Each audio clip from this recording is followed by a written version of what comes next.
The first time it happened, Alara was shelling peas on the back porch, her knuckles aching with the familiar arthritis that had become her constant companion at 74.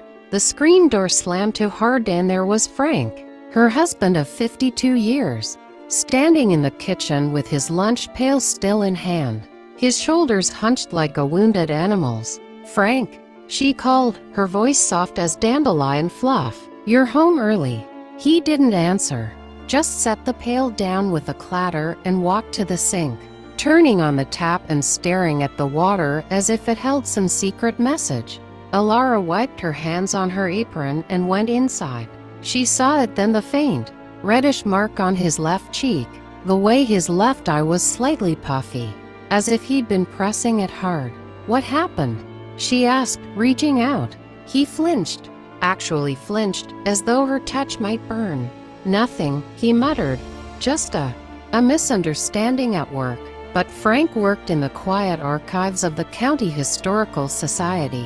His misunderstandings were typically about the correct categorization of pre-1900 agricultural tools. Alara said nothing more. She heated the soup she'd made that morning, ladled it into his favorite bowl, the blue one with the chip on the rim end, set it before him. He ate in silence, his eyes never leaving the table. That night, lying in the dark, their twin beds separated by a single knitstand, she heard a sound she hadn't heard since Frank's mother died 30 years prior. A stifled, wet sob, quickly smothered by a pillow. "Frank," she whispered into the darkness. "Go to sleep, Alara," he said, his voice thick. The second time was 2 weeks later. Frank came home with a limp, favoring his right leg. Again, he was evasive. "Tripped on the stairs at the library annex," he mumbled. But the stairs at the annex were carpeted, and Frank had the sure-footedness of a man who'd spent a lifetime handling fragile, precious things. Alara noticed the mud on the back of his trousers, in a pattern that suggested he'd been on his knees, not on indoor stairs, but outside, on damp earth. The third time, he had a bruise encircling his wrist like a cruel bracelet. "Franklin Joseph Miller," she said, using his full name, a thing she did only in moments of utmost gravity. "You look me in the eye and tell me what is happening." He looked at her, and in his soft brown eyes she had loved since they were both 19. She saw a humiliation so profound, it stole her breath. He opened his mouth, closed it, and looked away. "It's my father," he finally whispered, the words barely audible. "Walter?" Alara's mind rebelled. Walter was 89, living in the assisted living facility on Maple Street. He was a shriveled, sour man, yes, but frail. What could Walter possibly do? Frank shook his head, a tear tracing a path through his day-old stubble. He gets confused, angry, thinks I'm someone else, thinks I'm young again. And he couldn't finish. He didn't need to. The pieces, jagged and horrible, clicked into place in Alara's mind. Frank visited his father every Tuesday and Thursday on his lunch break. A dutiful son, even to a father who had never shown him an ounce of the kindness Frank lavished on the world. Walter had been a stern, sharp-tongued man, prone to sudden rages when Frank was a boy. But this was a new circle of hell. A cold fury, ancient and fierce, ignited in Alara's chest. It was a feeling she recognized from long ago, from when her own children were small and vulnerable. A maternal wildfire. "You are not to go back there," she said, her voice steely. "I have to, Ellie," Frank said, using his pet name for her. "He's my father. And he's not in his right mind. The dementia, it's like a monster wearing his face. Then we'll get the staff involved. We'll move him to a memory care unit. He'll be punished, isolated, and the shame." Frank wiped his face with his hands. "The shame of it, Alara. For him, for me, for our family. Can you imagine if the girls knew? If the grandkids knew their great-grandfather was doing this?" So, it was to be a secret. A terrible, festering secret held between them. in the house that had always been filled with the laughter of their 3 daughters and the chaos of 7 grandchildren. Alara felt the weight of it settle on her shoulders, heavier than any burden she'd ever carried. The following Tuesday, she acted. She told Frank she was going to her quilting circle, but instead, she drove her sensible sedan to Maple Grove Assisted Living. She signed in at the front desk, her hands steady, her smile pleasant. Walter's room was at the end of a long, antiseptic hallway that smelled of boiled carrots and loneliness. She found him in his armchair by the window, a blanket over his knees, staring out at a bird feeder. He looked so small, a collection of brittle bones in a flannel shirt. For a moment, Alara's conviction wavered. How could this husk of a man be the source of such torment? Then he turned his head, his eyes the same brown as Frank's but clouded with milky cataracts and malice, fixed on her. "You," he croaked. "Hello, Walter. Where's the boy?" "He's late. Lazy. Always was lazy." "Frank is not coming today," Alara said, standing tall, her hands clasped in front of her. "And he is not coming again. Do you understand me?"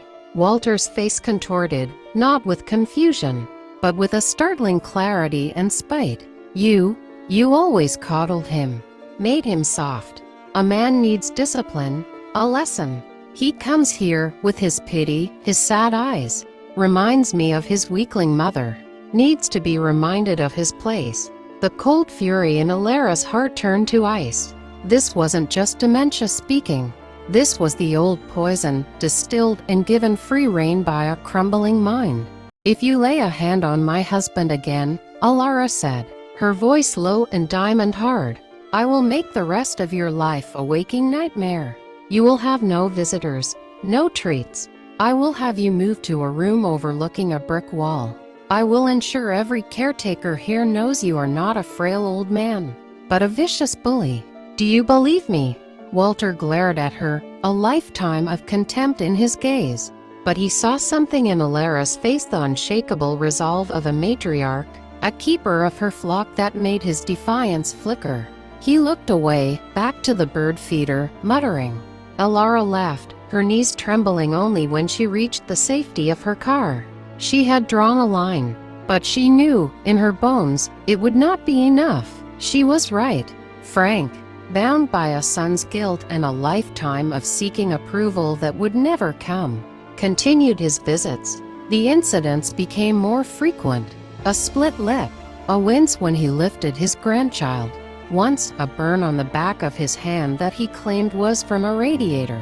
Alara began to mark the calendar, her heart sinking every Tuesday and Thursday.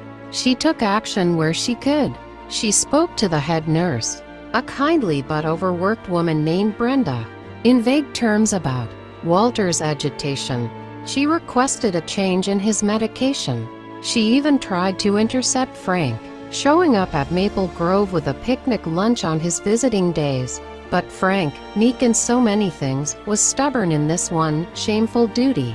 The breaking point came on a crisp October afternoon. Alara was in her garden, harvesting the last of the tomatoes, when Frank's car pulled in an hour early. He didn't even make it to the back steps. She found him sitting on the grassy edge of her vegetable patch, hat in his hands, his whole body shaking. The collar of his shirt was torn. On the side of his neck, blooming like a grotesque flower, was a perfect, purpling bite mark. Alara didn't scream. She didn't cry.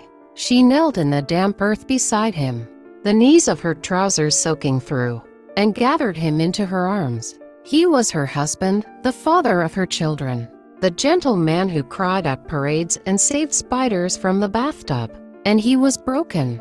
"It's over," she whispered into his thinning hair. "Today, it ends." She helped him inside, cleaned the wound, her hands surgeon steady, her stomach churning, and made him tea. She waited until he fell into an exhausted sleep on the sofa, an Afghan she'd crocheted decades ago tucked around him.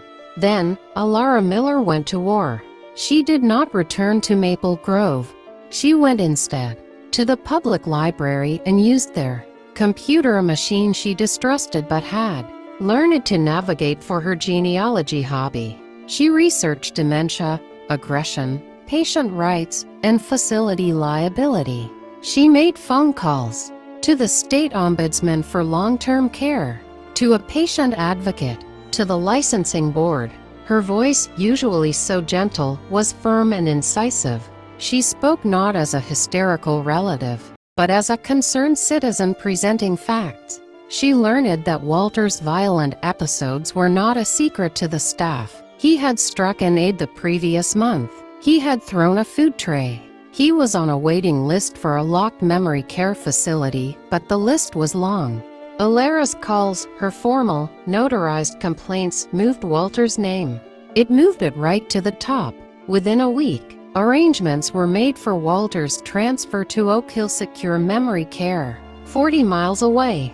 Frank was notified by a sympathetic social worker.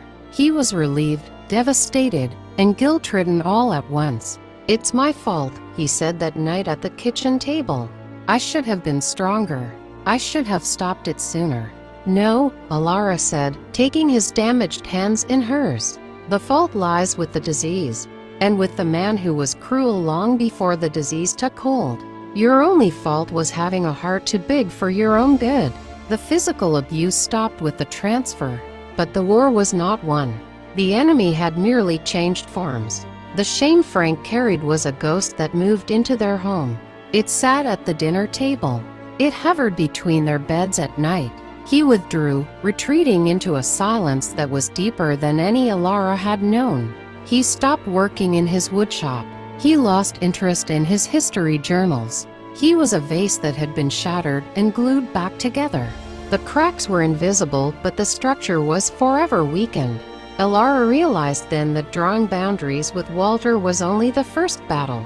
The real war was for Frank's soul, for his sense of self. She had to help him rebuild what his father had spent a lifetime and a final, brutal chapter trying to demolish. Her strategy shifted. She became an archaeologist of joy, gently excavating the things that had once made Frank. She didn't push him to talk about what happened. Instead, she talked. She filled the silence with stories. "Remember," she would say, as they washed dishes, "when you tried to build that treehouse for the girls and it listed to the side, like a drunken sailor?" A ghost of a smile would touch his lips. She brought out old photo albums, not of his family, but of theirs. Pictures of him holding their newborn daughters, on his face. Pictures of him teaching their grandson to fish, his hands patiently guiding small fingers. Pictures of them dancing at their 40th anniversary party, his eyes only for her. She enlisted their daughters, though she kept the truth vague. "Your father is going through a hard time with Walter's decline," she told them. "He needs you." They responded with a cascade of love. Video calls with the grandkids, silly cards in the mail, unexpected visits for Sunday dinner, filling the house with the noise and mess and life that Frank had always cherished. Slowly, painfully slowly, Frank began to resurface. He started going back to the historical society, not for full days, but for an hour or two. He began puttering in the garden again, though he stuck close to the house. The true turning point came in the spring.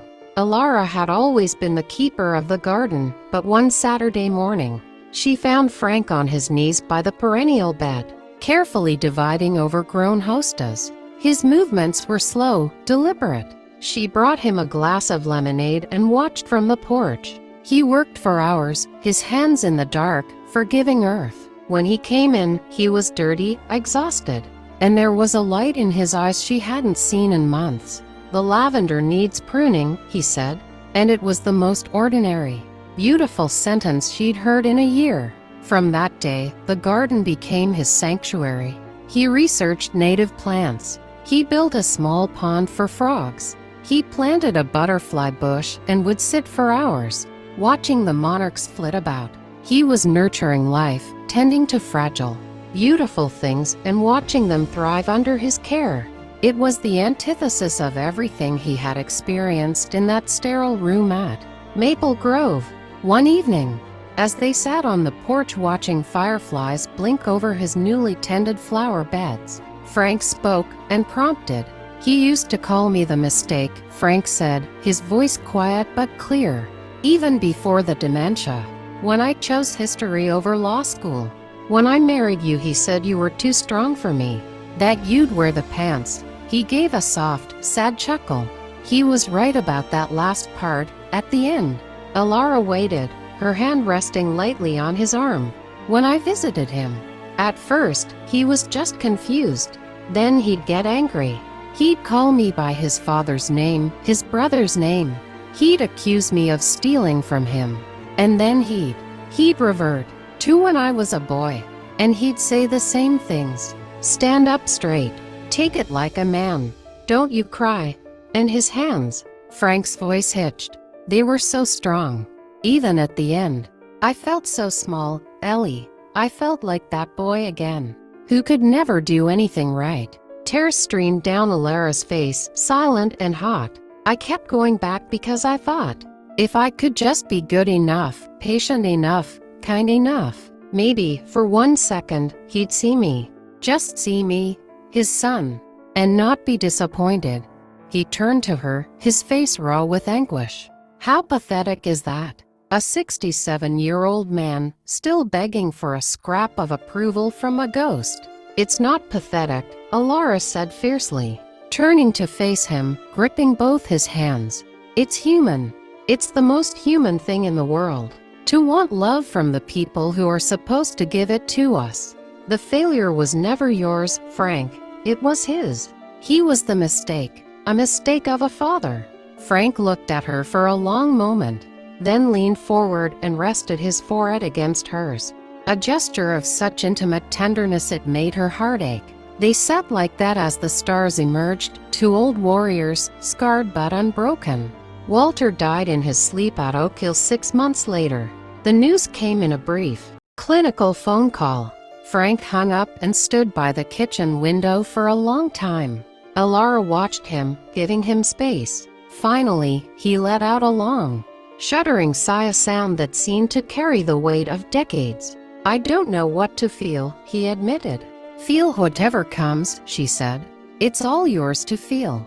They attended the funeral, a small, bleak affair. Frank gave a eulogy that was brief, honest, and merciful. He spoke of Walter's service in the war, his work ethic, his sharp mind before it failed. He did not speak of love, because there had been none to speak of. Alara sat in the front pew, her back straight, a silent sentinel of support. Afterwards, back home, Frank went straight to the garden. Alara saw him from the kitchen window. He walked to the compost bin at the far end of the yard, where they recycled decay into nourishment for new growth. He stood before it for several minutes, his head bowed. Then he reached into his pocket, took out the folded copy of his eulogy, and gently placed it on top of the rotting vegetable peelings and coffee grounds. He covered it over with a shovelful of dark, rich earth. He was burying it, not in a cemetery, but in a place of transformation, letting the words, the pain, the history decompose, to one day feed something new. He came back to the house, washed his hands at the sink, and said, I think I'll rebuild the trellis for the clematis tomorrow. The old ones about had it, and Alara knew, though the scars would always be there, that the war was finally, truly over.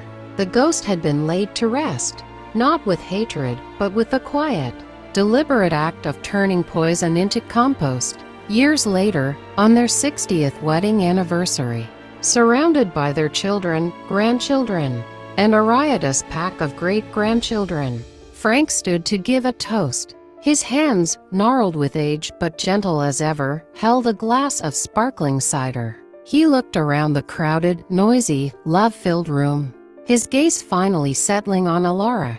They say behind every great man is a great woman, he said, his voice strong. That was never true for us.